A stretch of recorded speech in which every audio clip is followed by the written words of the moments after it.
नमस्कार, मी Deepak Palsule. ABP माझाच्या web एक्सक्लुझिव्हमध्ये आपल्या सगळ्यांचं स्वागत. अर्थविषयक सेगमेंटमधले वेगवेगळे व्हिडिओज तुम्ही पाहत असता आणि या सगळ्या संदर्भातलं जे ज्ञान आहे किंवा या सगळ्या संदर्भातली जी माहिती आहे ती आम्ही तुमच्यापर्यंत पोहोचवत असतो. आणि आज सुद्धा असाच एक इन्व्हेस्टमेंट विषयीचा व्हिडिओ आपण जाणून घेणार आहोत. जर तुम्हाला इन्व्हेस्टमेंट संदर्भातले वेगवेगळे पर्याय सुचत असतील किंवा वेगवेगळे पर्याय जर माहिती नसतील तर त्यासाठी आवर्जून तुम्ही हा व्हिडिओ पहा.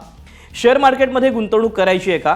पण कोणत्या स्टॉकमध्ये पैसे गुंतवायचे, ते केव्हा आणि कसे ट्रॅक करायचे, आणि जर या सर्वांसाठी वेळ नसेल तर म्युच्युअल फंड हा तुमच्यासाठी सर्वोत्तम आहे. आता तुम्ही विचाराल की अनेक म्युच्युअल फंड पाहिलेत, पण कोणताही फंड ज्यामध्ये कमीत कमी जोखीम आहे आणि जास्त परतावा जास्त आहे, जवळजवळ खात्रीलायक आहे आणि गुंतवणुकीचा खर्चही कमी आहे, तर तुमच्यासाठी एक आम्ही ही सूचना सांगतोय की या सगळ्यासोबतच तुम्ही इंडेक्स फंडात सुद्धा गुंतवणूक करा. पण तुम्हाला इंडेक्स फंड म्हणजे नेमकं काय माहिती आहे का? इंडेक्स फंड समजून घेण्यापूर्वी इंडेक्स आपण समजून घेऊया.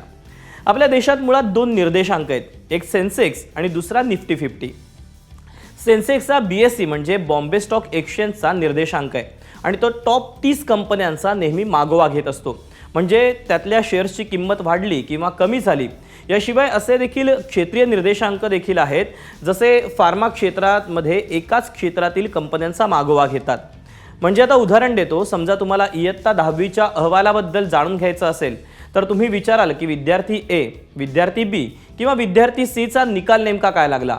पण वर्गात 100 मुलं आहेत, त्यामुळे यावेळी उत्तीर्णतेची टक्केवारी 80 आहे असा संपूर्ण वर्गाचा निकाल लागला तर निकाल चांगला लागल्याचं सुद्धा समजतं. आणि त्याचप्रमाणे हजारो कंपन्या स्टॉक एक्सचेंजमध्ये सूचीबद्ध आहेत, लिस्टेड आहेत.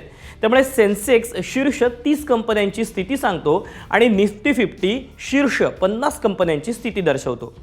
मग दर 6 महिन्यांनी किंवा त्रैमासिक म्हणजे 3 महिन्यांनी BSE किंवा NSE कंपन्यांची कामगिरी पाहतात आणि जर कंपन्यांची कामगिरी चांगली होत असेल, त्या कंपन्या चांगली कामगिरी करत असतील तर ती टॉप 30 मध्ये ठेवली जातात, अन्यथा ती काढून टाकली जातात आणि त्यात दुसरी कंपनी नंतर जोडली जाते. पण मग आता इंडेक्स फंड नेमकं काय, ज्याबद्दल आपण हा व्हिडिओ करतोय, हे देखील आपण समजून घेऊया. हा देखील एक म्युच्युअल फंडचाच प्रकार आहे.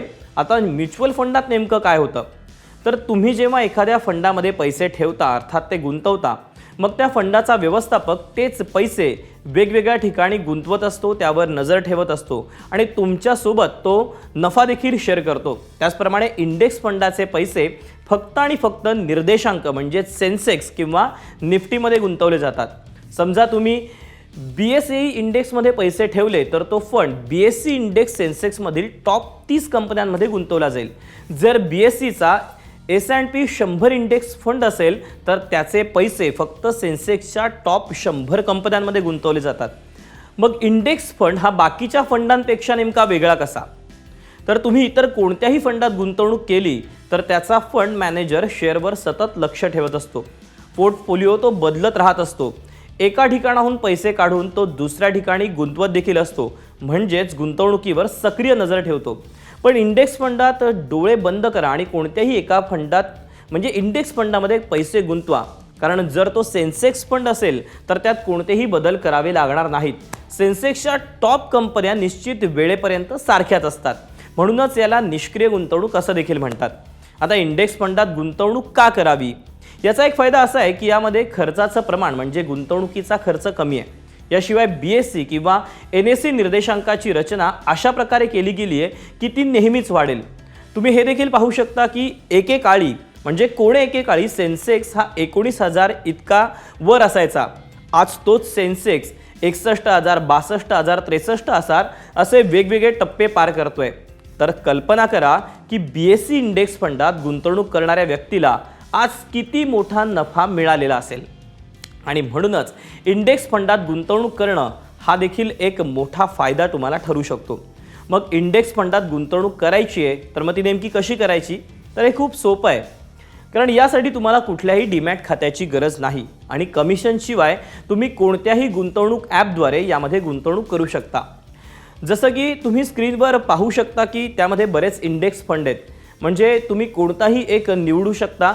त्यात रिटर्न देखील कॅल्क्युलेटर आहे, त्यामुळे तुम्ही एकतर एक रकमी रक्कम यामध्ये टाकू शकता किंवा SIPच्या रूपात दर महिन्याला छोटी छोटी रक्कम सुद्धा यामध्ये गुंतवू शकता.